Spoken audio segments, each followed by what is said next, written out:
ഞാനിപ്പോൾ നിൽക്കുന്നത് ഓച്ചിറ പരബ്രഹ്മ ക്ഷേത്രത്തിൻ്റെ ചിറയുടെ തീരത്ത്. നമ്മൾ കാശിയിലെ ചിറ പോലെയും നമ്മൾ എന്താ പറയുന്നത് ഗംഗ പോലെയും ഒക്കെയുള്ള ഒരു പുണ്യസ്ഥാനമാണ് ഈ ഓച്ചിറ. ഈ ചിറയെപ്പറ്റി ഒരുപാട് കഥകൾ പറയുന്നത്. ഓം ചിറ എന്ന് തന്നെ പറയുന്നത്. ഈ ചിറയാണ് ഏറ്റവും കൂടുതൽ പവർഫുൾ എന്നാണ് പറയുന്നത്. അപ്പോൾ ഈ ചിറ ഇവിടുത്തെ റോഡിൻ്റെ ഇപ്പുറത്തെ സൈഡിലാണ്, അപ്പുറത്താണ് ക്ഷേത്രം എന്ന് പറയാനൊക്കെ ഓച്ചിറ ക്ഷേത്രമല്ല, ഓച്ചിറ പരബ്രഹ്മ സ്ഥാനം എന്നേ പറയാനൊക്കെ ഉള്ളൂ. ക്ഷേത്രമില്ല ഇവിടെ. ക്ഷേത്രം ഇല്ലാത്തൊരൊറ്റ സ്ഥലം കേരളത്തിലെ ഇവിടെ വന്നു.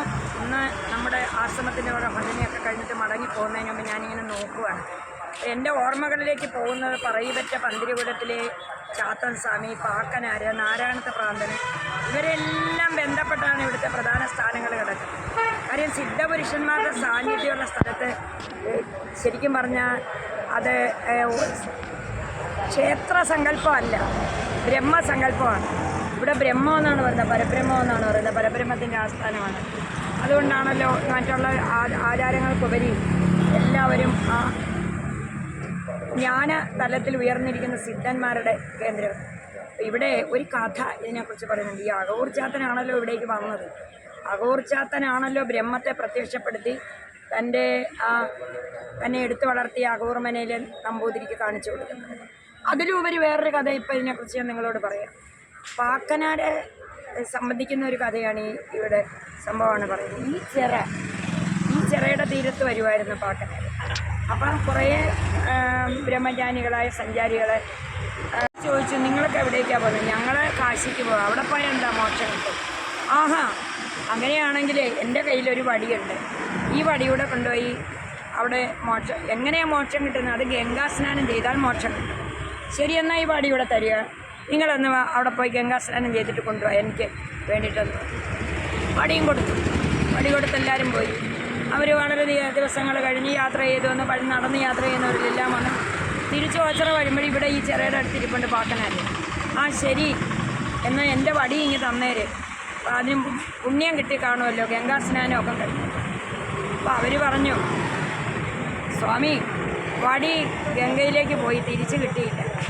ഞങ്ങളത് പറയാനാണ് ഇവിടെ തിരിച്ചു വന്നു. അയ്യോ, എൻ്റെ വടി പുണ്യം കിട്ടി ഒന്ന് രക്ഷപ്പെടട്ടെന്ന് വെച്ച് തന്ന വടി ഗംഗയിൽ കളഞ്ഞിട്ട് വന്നു. വടി പോയി ഗംഗയുടെ പോയി. പാക്കനാർ നിന്ന് ഒരു മിനിറ്റ് ധ്യാനിച്ചു. ദേ പൊങ്ങി വരുന്ന ഈ ചിറയിൽ നിന്നും പാക്കനാരുടെ വടി കേട്ടോ എടുത്ത് അവരെ കാണിച്ചു, അതേ വടി. അപ്പം എന്താണ് ഇതിൻ്റെ സംഭവം? എന്താണ്?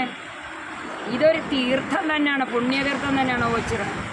ഗംഗയുടെ ഒരു സ്രോതസ്സ് ഇവിടെ ഉണ്ടെന്ന് പറയുന്നുണ്ട്. അതുകൊണ്ടാണ് എല്ലാവരും ഇവിടെ കുളിച്ച് എന്തിനാണ് വരുന്നത്? രോഗമാണ്, എല്ലാ രോഗശാന്തിക്കാണ് ഇവിടെ തീർച്ചയായിട്ടും ഈ പരബ്രഹ്മത്തെ ആശ്രയിക്കുന്നത്. എന്ത് രോഗമാണെങ്കിലും കൈയില്ലാത്തവനും കാലില്ലാത്തവനും ഒക്കെ ഇവിടെ ഉണ്ട്.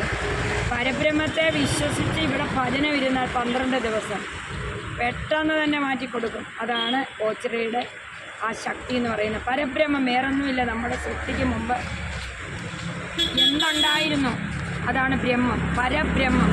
നമ്മളെല്ലാം അപരബ്രഹ്മമാണ് ശരീരത്തിൽ വന്നത്. അപ്പോൾ അത്രയ്ക്കും ശക്തമായ ഈ സ്ഥാനത്താണ് നമ്മൾ ഈ 12 ദിവസവും ഭക്ത്യാദര പുരസ്സരം കഴിഞ്ഞുകൂടി ലോക സമസ്ത സുഖിനോ ഭവന്തി, ലോകത്തിന് മുഴുവൻ ശാന്തി കിട്ടണം, അങ്ങനെ ചിന്തിക്കുന്ന ആ ഒരു സ്ഥാനമാണ് ഓച്ചിറ പരബ്രഹ്മക്ഷേത്രം. ഓങ്കാരം മുഴങ്ങുന്നതാണെന്നാണ് പറയുന്നത് ഇവിടെ. തീർച്ചയായിട്ടും നമ്മുടെ ഗുരുനാഥനായ ശിവപ്രഭാരിസിദ്ധിയുടെ ഒരു ഇടത്താളം തന്നെയായിരിക്കും. അതുകൊണ്ടാണ് അമ്മയും ഭക്ത്യാദര പുരസ്സരം എത്രയോ വർഷങ്ങളായിട്ട് ഇവിടെ വരുന്ന ഈ വർഷം വരാൻ പറ്റി. ചെറുതിലെയൊക്കെ നമ്മുടെ സ്വപ്നത്തിലേ ഉള്ള ഈ സ്ഥലം.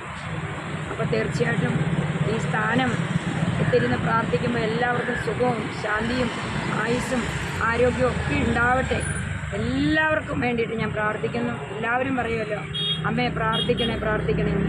അപ്പോൾ ഈ പരബ്രഹ്മം, ഓങ്കാര ബ്രഹ്മം, അതായത് സൃഷ്ടിക്ക് മുമ്പുള്ള ബ്രഹ്മം, എന്തിനേയും സൃഷ്ടിച്ചെടുക്കാൻ കഴിവുള്ള ആ ഉൽപ്പത്തിയുടെ സ്ഥാനത്ത് നിന്ന് നമുക്ക് പ്രാർത്ഥിക്കാം. പറയിപ്പറ്റ പന്തിരികുലത്തിൻ്റെ പരിധിയുടെയും പറയുടെയും മക്കളെന്നാണ് പറയുന്നത്. അവരും ഒരു സന്യാസിനിയായിരുന്നാണ് പറയുന്നത് ജന്മം കൊണ്ട്. ആ 12 പേര് ഇവിടെ വരുന്നെന്നാണ് പറയുന്നത് 12 വിളക്കിന്. അതായത് അകവൂർ ചാത്തൻ എന്ന് പറയുന്ന സിദ്ധൻ ഇപ്പോഴും ഇവിടെ തന്നെ സഞ്ചരിക്കുന്നുണ്ടെന്നാണ് പറയുന്നത്. എല്ലാവരെയും അനുഗ്രഹിച്ചുകൊണ്ട് ആ അകവൂർ ചാത്തൻ്റെ സഹോദരങ്ങളായ ബാക്കി 11 പേരും ഈ 12 വിളക്കിനാണ് ഇവിടെ വരുന്നത്. അതാണ് 12 വിളക്ക്. ഈ ഒരു വീഡിയോ നിങ്ങൾക്ക് ഞാൻ ഇടുന്നത് ഈ ചിറയുടെ അവിടെ നിന്നാണ്. കണ്ടോ, ഈ ഇല്ലിമുളം കാടുകൾ ഇതൊക്കെ കണ്ടാലൊരു നമുക്കെന്തോ പറയുന്നത് മറ്റൊരു ലോകത്തിലേക്ക് നമ്മുടെ മനസ്സിനെ കൊണ്ടുപോകാൻ. പ്രകൃതിയായിട്ട് തീരെ ചേർന്നിരിക്കുന്നതാണ്. പ്രകൃതിയാണല്ലോ ഈശ്വരൻ. പ്രകൃതിയെ വിട്ട് നമ്മൾ കോൺക്രീറ്റ് കമ്പനികളൊന്നും ഉണ്ടാക്കിയാലൊന്നും ഇത്രയും സുഖം കിട്ടത്തില്ല.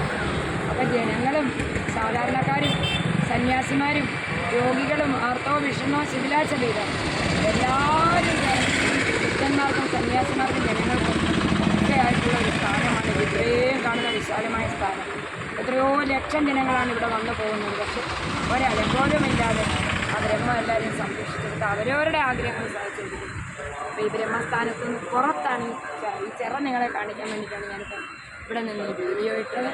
നിങ്ങൾക്കൊരു പക്ഷേ കാണുന്ന പറ്റുന്ന കാര്യമല്ല അതുകൊണ്ട് തീർച്ചയായിട്ടും എല്ലാവരും കാണുക. എല്ലാവർക്കും ഈ വൃശ്ചികം 12-ന് അകം എല്ലാവരുടെ അനുഗ്രഹങ്ങളും ഉണ്ട്. അതുകൊണ്ട് വൃശ്ചിക ഉത്സവം എന്നാണ് പറയുന്നത്.